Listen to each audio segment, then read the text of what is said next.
when the assassin is on a mission. The shot is blocked by a beautiful woman. Well trained as he is, he quickly moves the scope back onto the target, but a man's instinct makes him unable to resist taking another peek.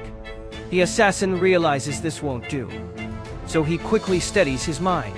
Then he looks at his watch. Heart rate 65. This is when he's in his best condition.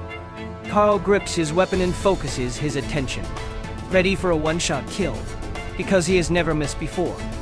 As the wealthy man reappears in sight, Carl decisively pulls the trigger. But at the crucial moment, the beautiful woman suddenly moves her body and catches the bullet. Carl quickly reloads. He wanted to fire another shot, but the bodyguard had already spotted his firing position and quickly drew the curtains. The best snipers usually only get one chance. Carlyle holstered his weapon and picked up the trash from the ground, then put on his helmet and quickly went downstairs. He got on the electric scooter that was already parked at the door. As the police cars came roaring in, Carl had already driven away along the side road. Then he ditched the magazine, threw away the equipment, took the back roads, dodged the police cars, and then casually threw the helmet into the river. The tools of the crime were disposed of cleanly. Then he went to a convenience store, taking the time to use the restroom. He quickly took off the clothes he was wearing, and then washed himself. As a detail-oriented person, he even carefully shaved his beard. Before leaving, he sprayed a lot of perfume. Everything was properly taken care of. Then he walked out neatly. After hailing a taxi, Carl went straight to the airport. Before entering, he took out a handgun for self-defense. Wiping off the fingerprints, he quietly threw it into the trash can. But when he went through security, he found a police dog was staring at him. Although Carl had cleaned the scent off his body, he still didn't dare to gamble with the dog's nose. So he decisively gave up this flight and turned to enter the restroom. He carefully wiped the outer skin again, even the sink he stayed at. Details determine life and death. Carl is never careless. He then bought another flight. But just as he was about to board, the bus called. How would this happen? It's unprecedented. It happened. That's a problem. Obviously, it's a fucking problem, to say the least. Carl knew, when assassinating high-profile targets, any failure could get the assassin killed. So now, he is likely being hunted from two sides. After hanging up, Carl removed the SIM card and crushed the phone to prevent being tracked. But even so, Carl didn't relax on the plane.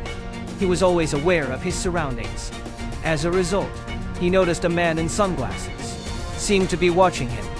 So, as soon as I got off the plane, Carl pulled out another fake kid and arranged for a connecting flight. As luck would have it, the man in sunglasses also arranged for a connecting flight, and they even ran into each other in the same waiting room. Carl's alarm bells went off. This guy might be following him. Carl didn't want to risk it. Immediately rebooked his flight to tomorrow morning and stayed at an airport hotel. He even ordered dinner. Only after confirming it was the waiter did Carl cautiously stand sideways by the door. Just right over there. But Carl wasn't really hungry. He needed some weapons. He balanced a glass on the doorknob and placed a plate right next to the door, so that when the door is pushed open, the glass would fall onto the plate and make a sound. Then Carl took the table knife again, sat in the chair opposite the bed, and turned off the light. Fortunately, the night passed without incident. The man with sunglasses didn't show up again. Only then did Carl feel relieved to board the plane. Returned to the Dominican Republic. His car was parked outside the airport. But after getting on the road, Carl still didn't relax. He kept changing routes and paid close attention not to run parallel with any vehicles, because if the speeds are the same, a gun barrel could pop out of the window at any time. After a whole day of detours, Carl finally got home, but as soon as he got to the door, he found there were two large footprints on the ground. These are definitely not his wife's shoe size, and beside the footprints, there was a pile of cigarette butts. This indicates that someone had been lying in wait outside his house. This style isn't a burglary. It's unique to assassins. Carl immediately realized someone was trying to assassinate him, so he quickly took out the handgun from his car. Then he jumped over the gate. He ran towards the house, covered by the bushes. But he found, on the ground near the house, there were also obvious footprints. This indicated that the man had entered the house. Carl crouched and ran inside. Rock music was playing inside, but his wife was nowhere to be seen. Carl immediately ran to the bedroom. It was a mess inside. There were blood stains on the wall. Carl quickly called his wife, only to learn that his wife had been seriously injured and hospitalized. When she was alone at home, a man and a woman suddenly broke in and slashed her on the head. There were two of them. They're very kind to my sister. She loves you. I've learned not to pry. This wasn't a robbery. His brother-in-law told Carl that the two people were ruthless. Seeing that his sister was dying, they left in a green taxi. After Carl heard this, he immediately transferred his wife to a private hospital. Then he went home and started digging. As a top assassin, he hid a lot of emergency equipment at home.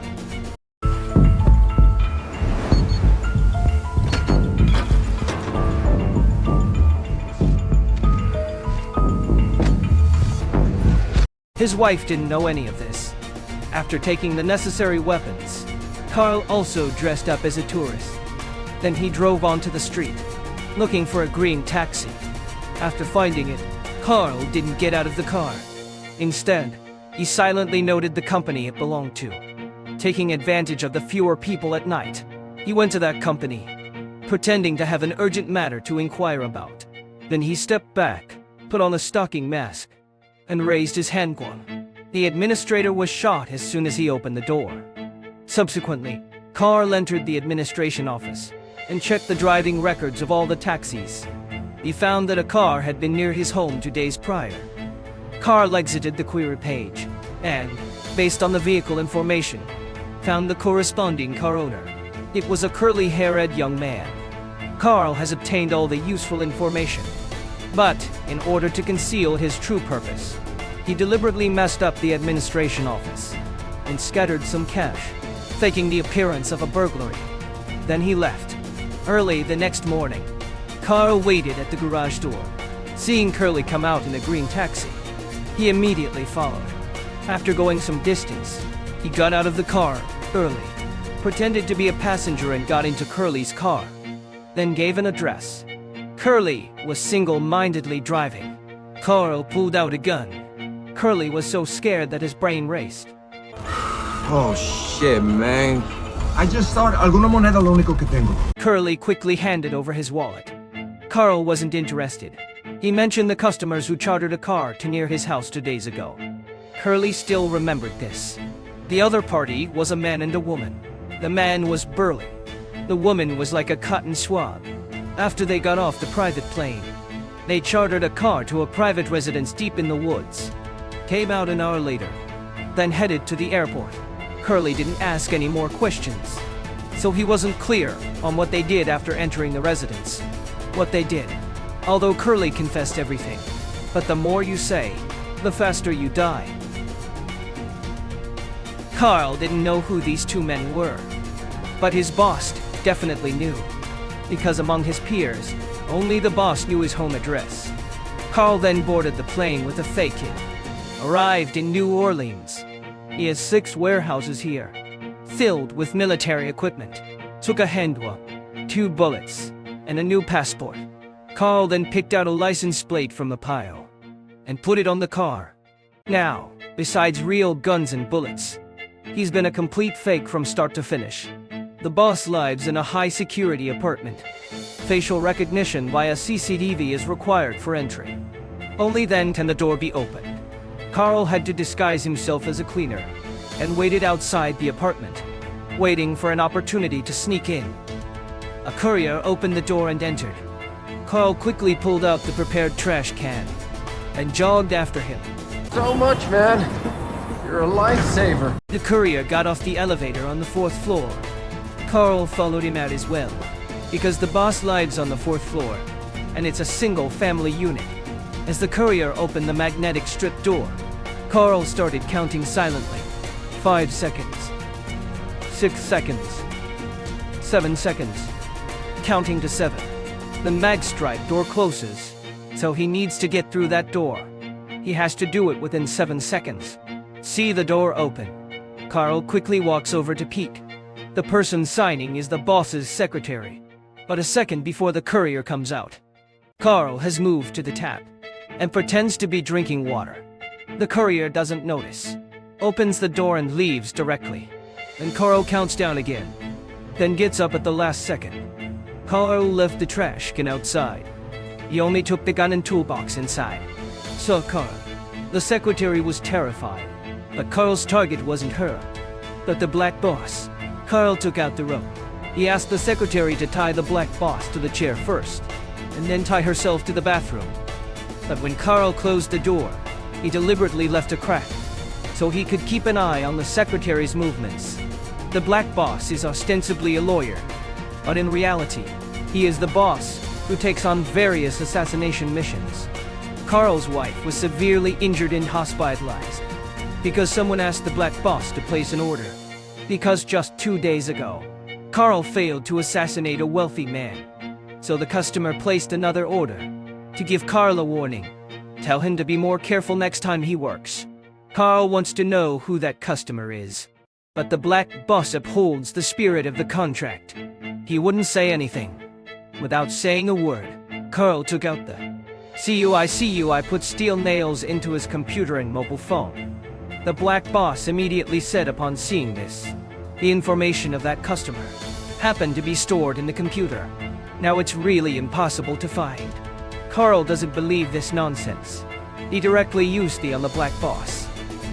3 steel nails were inserted into his chest. If they cannot be removed within 6 minutes, he will die of suffocation. But the black boss stubbornly stated that, even if he is nailed to death, he will not betray his clients. But just after 3 minutes, the black boss fell to the ground in pain.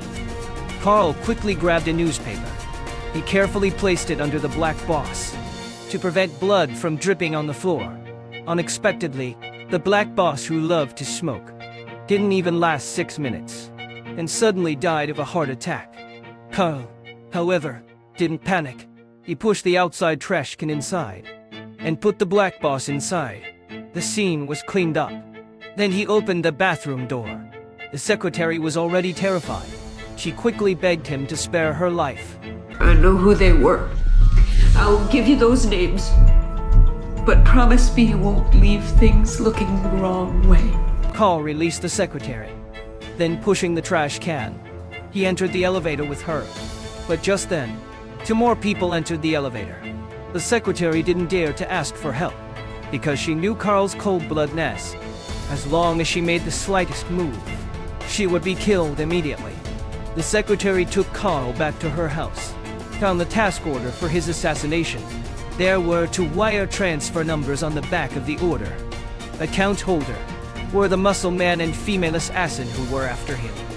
And on the other order was the information of the ordering client, Edward. Carl learned what he had suspected. The secretary thought he would let her go. But while going downstairs, Carl acted quickly, breaking the secretary's neck. This way of dying. Looks like she fell down the stairs. Then Carl dragged the body of the black boss to his warehouse to dissolve the body. A 140 gin black boss was stuffed into a 10-liter vinegar barrel and finally returned to the sea.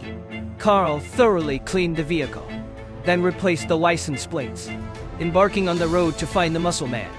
Rather than being someone else's prey, he is better suited to be a hunter. After arriving at the destination, Carl rented a car with a fake identity, then went to the muscle man's house to scout. After discovering that the muscle man had a large wolfhound, he bought steak, sleeping pills, and malt liquor. In the evening, Carl sneaked near the Biao's house. The dog did notice it immediately started barking wildly.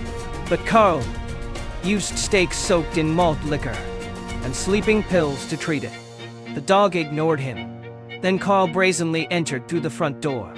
Seeing the dog already asleep, Carl felt more relieved, but as soon as he walked into the room, the muscle man launched a surprise attack.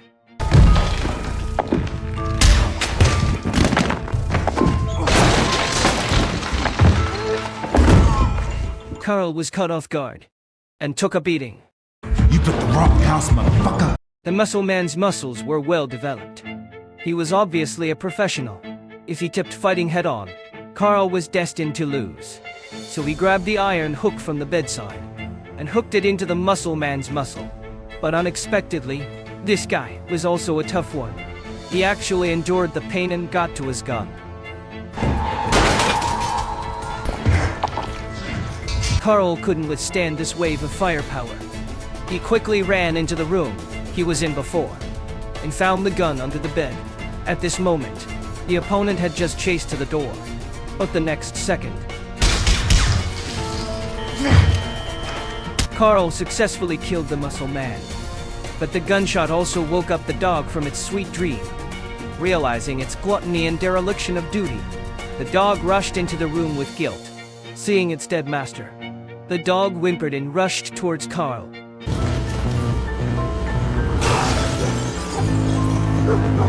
Just as the dog was about to bite him, Carl nimbly jumped outside. Then he lit a torch and threw it at the house. Although the dog was a witness, but Carl believed it wouldn't say a word. Carl cleaned himself up in the airport bathroom and prepared to kill the female assassin.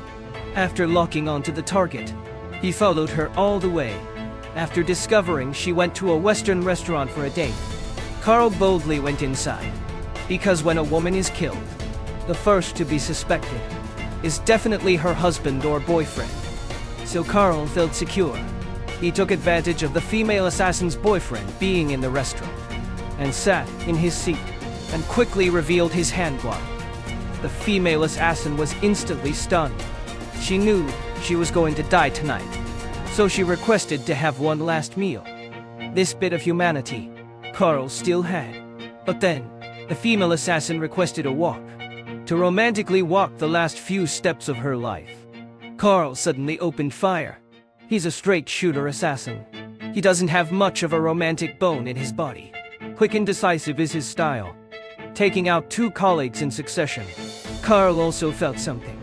They risked their lives, lurking, striking, and cleaning up the scene. Always thought I was the one doing the killing, but inadvertently, aren't I also being killed? But Carl's mission is not yet over. These 2 are just shotguns. Edward, who ordered the hit on him, is the one holding the gun behind the scenes. He's a Chicago millionaire, travels everywhere in an armored car, and lives in a high-end apartment.